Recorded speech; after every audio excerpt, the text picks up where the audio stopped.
guys, it's Elise. For the last couple of months, I've been keeping a little bit of a secret from you, and some of you have already guessed, and some of you have already asked, but I've been baking something that's not sweet, and it's not cupcakes. I've been baking a small person. So I'm a fair way along in my pregnancy now, and I'm due in the first week of June. But I've just found out whether or not I'm going to have a little boy or a little girl, and I thought it would be a really fun way to share this information with you guys in the way of a tutorial. Today I'm going to be making these really, really sweet and really cute gender reveal piñata cookies. So basically we make the cookies, we fill them full of the correct coloured candy, and that's how you tell everybody whether or not you're having a boy or a girl. Hang around to the end of this video and you get to see if I'm having a little he or a little she. To make your piñata cookies you'll need a rolling pin and a fondant roller. I've got some plain flour and I've got some of our sugar cookie dough, so I will link to our sugar cookie dough recipe in the description box below. I've also got some pink M&Ms and some blue M&Ms, so I'm using mini M&Ms, and that's just my chosen candy shade. You can use any candy you like. I've got a little bit of corn flour. I'm using a baby bottle cutter, but once again you can use onesies, and these don't have to be for baby showers. They can be piñata cookies for any occasion.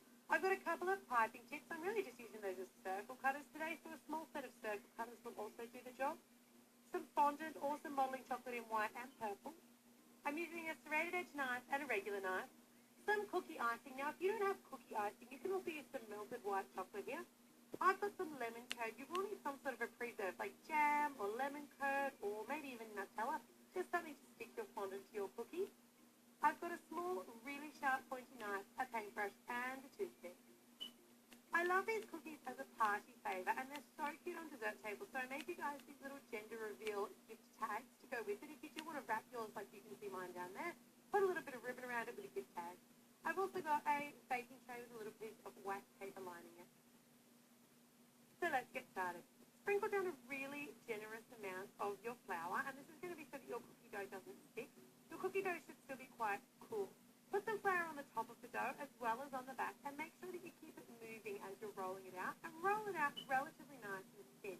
There's a lot going on in these cookies. Take your cookie cutter, whatever shape you're using, and you just want to cut out. You're going to need 3 shapes for each of your piñata cookies. So you need a base, and you need a front, and then you also need a center. Once you've got all your shapes cut out, remove your excess and put it straight back in the fridge, and then take your really sharp knife. And in your center ones, you're actually going to cut out the middle of them. So I'm cutting out like a little church window kind of a shape, and I'm leaving about a centimetre or half an inch all the way around the edges, so that we've still got something to attach to our piñata cookies. Take all of your pieces now and stick them onto your baking tray, onto your wax paper. You want to be really careful when you stick these little pieces on that they stay roughly in shape. So move them around with your fingers if you need to. These are going to cook really, really quickly, so pop them in the oven for about 7 or so minutes and make sure you check on them. When they come out of the oven, you can see that my center pieces have actually cooked a little bit faster than the rest, and they're not burnt, but they're certainly more well done. Take a little bit of your cookie icing or your melted white chocolate or royal icing, and just apply 1 strip of it to the back. Pair up your other cookies so you've got roughly the same sort of shapes and sizes, and then you want to stick down your center cookie on top of your base cookie. So your best looking cookie should always be the top one. Take the candy now and you want to fill it, but you don't want to really go over past that line of that center cookie. So I like the mini M&Ms because they're kind of a nice flat candy, but they still give a really satisfying fill. I'm going to do 1 pink and 1 blue so that I don't give the game away too early. You want to put another strip of that cookie icing down just to act as a bit of a glue, or your white chocolate, and then just stick the lid on your little piñata cookie. To decorate your cookies now, you want to roll out a little bit of fondant or modelling chocolate, and it totally depends on your taste. Of course, you can also use cookie icing for this. I just prefer the taste and the ease of fondant. Take your jam or your lemon curd and give both of those top cookies a really nice coating so you've got something for your fondant to stick to. And then I'm just going to use my exact same cutter to cut out 2 nice little baby bottle shapes out of that fondant. That lemon curd is actually going to stick it down really nicely, so just lay your fondant over the top. And because this sugar cookie recipe doesn't allow for any stretch or any shrink, you will just need to use your fingers just to perfectly match up your edges of your fondant to your cookie. Once both of your cookies are covered, just use the back of your blunt knife or your butter knife to make a little indentation to separate, I guess, the teeth from the bottom. Now you want to use the back of your knife again to make a long indentation down the center of the bottle. This is going to be like our measurement markings for our baby bottle.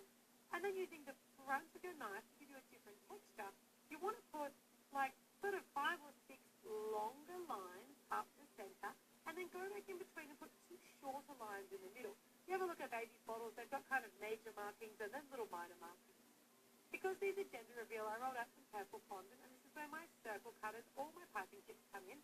I just rolled out a larger one and then turned the piping tip around so that I could get a smaller circle on the inside. And then you just want to cut just like a little chunk out of it, and we're just going to twist it to form a little question mark. Which will it be? Who knows? Open and see. I used the other little circle cutter just to cut out another little tiny dot for the bottom of the question mark, and then I just put a little bit of lemon curd on the back to attach that nice and neatly to the front of my gender reveal cookie. I tried to go with really neutral colours here, so I didn't use pink or blue in the fondant to decorate. I kind of used purples and greens and yellows, and ones that wouldn't give the game away. So that completes your gorgeous little gender reveal piñata cookies. Now for the moment of truth.